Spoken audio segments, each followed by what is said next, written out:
There once was a man who said God must find it exceedingly odd if he finds that the tree continues to be when there's no one about in the quad. Dear sir, your astonishment's odd. I am always about in the quad, and that's why the tree will continue to be, since observed by yours faithfully, God. The average person might read this limerick from Bishop Ronald Knox and assume he was writing it from a strictly religious perspective. He was, of course, a religious man. But the history of the limerick actually has its roots in philosopher George Berkeley's argument for an ontological proof of God. Berkeley's philosophy can be expressed by a single Latin phrase that he used often in his writings: esse est percipi. To be is to be perceived. According to Berkeley, only minds, concepts, and ideas exist. Matter does not. This eventually evolved into subjective idealism, which he lays out in his treatise connecting the principles of human knowledge. In this, Berkeley asserts that bodies and objects are not made from matter. They are made from ideas or mind. Take, for instance, a cat. The color of the cat's fur, the number of legs it has, hopefully 4, the shape of it, these are all ideas that only exist within the mind. Morpheus sums it up well in the 1999 film The Matrix. What is real? How do you define real? If you're talking about what you can feel, what you can smell, what you can taste and see, then real is simply electrical signals interpreted by your brain. But curiously, Berkeley doesn't insist that things just vanish from existence when not being perceived. Instead, he suggests that if one were to put the cat in Schrodinger's box, the cat would still be there. Why? Because even though our little minds are bound by sensory stimuli, there is a big mind who perceives everything everywhere consistently. He calls this big mind God. This brings us to modern science and psychology. In the past 100 years, there have been tremendous leaps in our understanding of the way matter interacts with consciousness. From neuroscience to quantum physics to depth psychology, the last century has brought a plethora of conundrums and realizations that have tweaked and reformed our understanding of the nature of the human mind. Modern public education hasn't been able to integrate these realizations into its curriculum as of yet. But, to be fair, what are they supposed to do with these theories? They're not exactly palatable. For instance, American theoretical physicist Dr. John Archibald Wheeler, famous for his work with Niels Bohr in explaining the basic principles of nuclear fission and for coining the term wormhole. In 1990, Wheeler suggested that information is fundamental to the physics of the universe. According to his it from bit doctrine, all things physical are information-based in origin.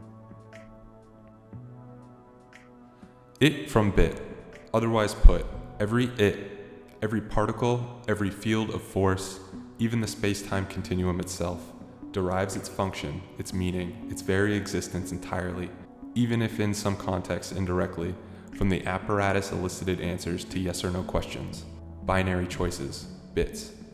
It from bit symbolizes the idea that every item of the physical world has a bottom, a very deep bottom in most instances, an immaterial source and explanation. That which we call reality arises in the last analysis from the posing of yes-no questions and the registering of equipment-evoked responses. In short, that all things physical are information theoretic in origin, and that this is a participatory universe. Eventually, Wheeler proposed a theory of quantum mechanics that suggested light bodies, such as stars, do not emit light unless they are first observed by an eye. Photons, in his theory, do not emit from a body of light unless the body of light is first perceived. This certainly raises some eyebrows, since how does one factor in the time and space that exists between the person and the star, 20 billion light years away? If I look up to the night sky in 2020, does that mean the stars are emitting light 20 billion years ago so that I may see them in this moment? Wheeler: we are participators in bringing into being not only the near and here, but the far away and long ago. We are in this sense participators in bringing about something of the universe in the distant past, and if we have one explanation for what's happening in the distant past, why should we need more?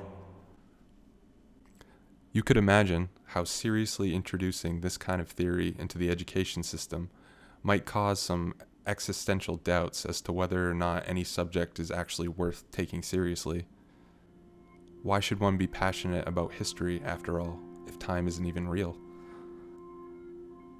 But in the public sphere, even people like neuroscientist and author Sam Harris will advocate for the brain in the jar theory, which is actually quite similar to what Berkeley, Morpheus, and even Descartes were saying.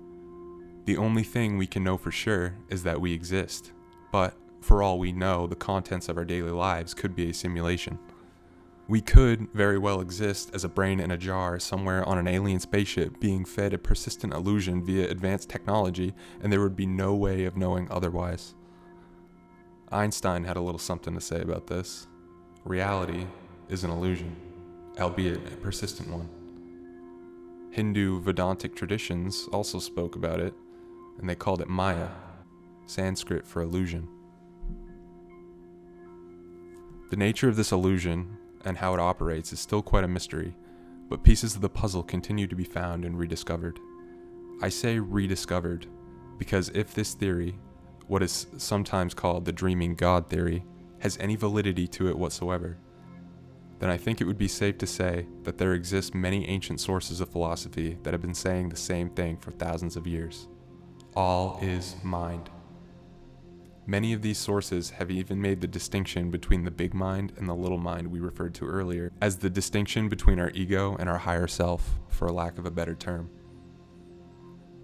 The Corpus Hermeticum, the Upanishads, the teachings of Buddha, and even certain sections of the Bible each assert to the reader that we are currently trapped in a lower state of consciousness, but a higher one is open to us, if only we would take the care to look.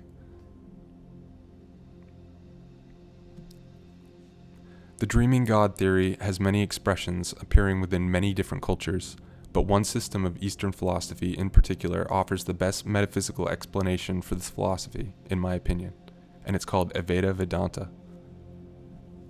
Best articulated, unwillingly I might add, by an Indian mystic who went by the name of Ramana Maharshi. Ramana constantly suggested to those who visited him that silence was always the best teaching. But if one couldn't understand that, only then would he try to explain with words how he viewed the nature of consciousness.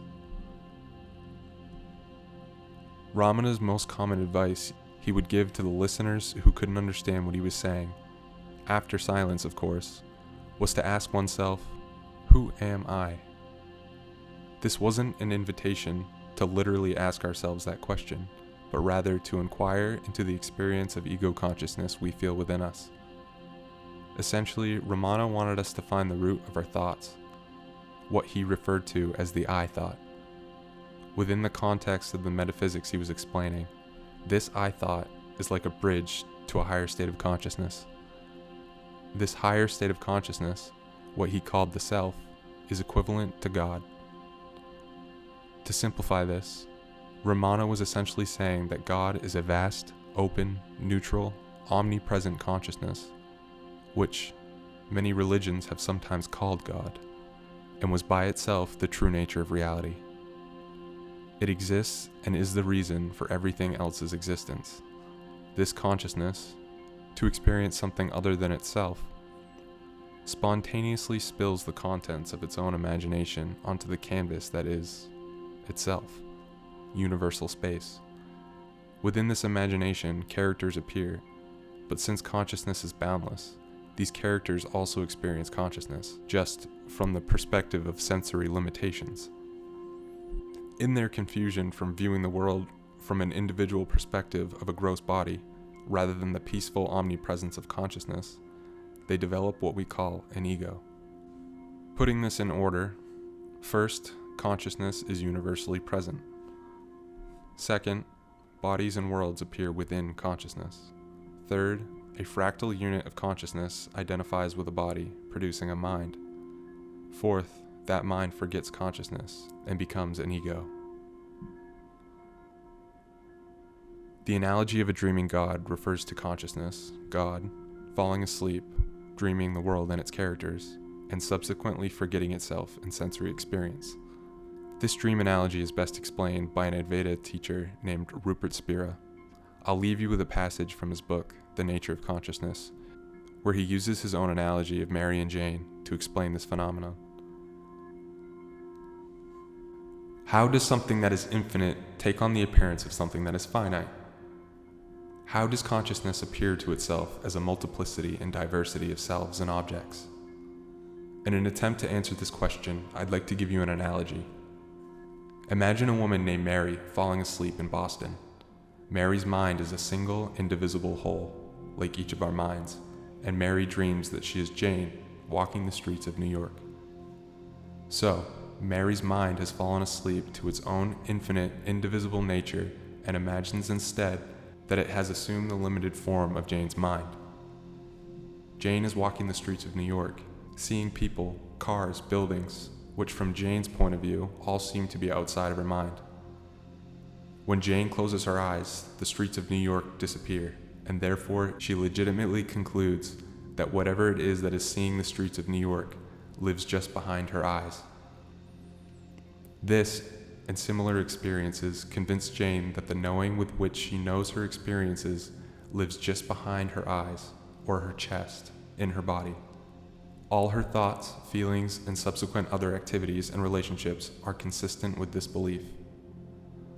But in order to experience the streets of New York, Mary has had to fall asleep to her own nature.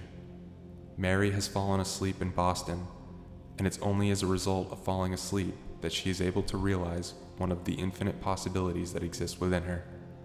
She could have dreamt that she was Claire on the streets of Tokyo. She could have dreamt that she was Annabelle on the streets of London. An infinite number of possibilities exist in Mary's mind. She chose one of those possibilities, to be Jane on the streets of New York. But to appear as Jane on the streets of New York, Mary had to fall asleep to the infinite nature of her own mind and rise in the form of Jane's finite mind. It is only from the limited point of view of Jane's finite mind that Mary was able to experience the streets of New York.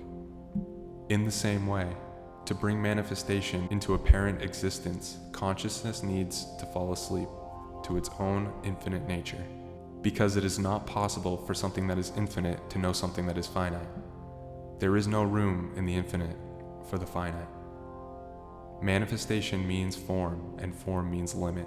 So in order to experience something limited, such as a universe, consciousness must first overlook the knowing of its own unlimited being. It must fall asleep to itself and freely assume the form of the finite mind. In other words, when consciousness brings manifestation into existence, it comes at a price.